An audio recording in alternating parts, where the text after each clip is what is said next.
Life at the rate হাউসওয়াইফের নতুন আর একটা রেসিপিতে তোমাদের সবাইকে গ্র্যান্ড ওয়েলকাম। তো দেখো, আজকে পেঁয়াজ কলির একটা ইউনিক রেসিপি তোমাদের সাথে শেয়ার করার জন্য চলে এসেছি। এখানে দেখো বেশ কিছুটা পেঁয়াজ কলি এরকম ছোট ছোট টুকরো করে কেটে নিয়েছি, আর একটা মিডিয়াম সাইজের আলুকে এরকম ছোট ছোট টুকরো করে কেটে নিয়েছি। একটু কাঁচা লঙ্কা কুচি নিয়েছি, একটু ধনেপাতা কুচি নিয়েছি, আর আছে একটু কালো জিরে, একটু নুন, মানে পরিমাণ মতো নুন আছে, একটু লঙ্কার গুঁড়ো, আর আছে বেসন 2 টেবিল চামচ, আর কর্নফ্লাওয়ার আছে 1 চামচ। এবার অল্প অল্প জল দিয়ে একটা বাইন্ড করে নেব।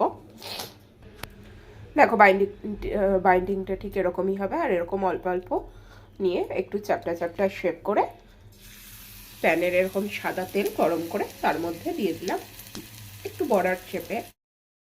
তো দেখো গরমা গরম আমাদের পেঁয়াজ কলির পকোড়া রেডি। তো রেসিপিটা কেমন লাগলো জানাতে ভুলো না, আর যারা আমার চ্যানেলে নতুন বন্ধু তারা প্লিজ সাবস্ক্রাইব করে শেয়ার করে লাইক করে পাশে থেকো।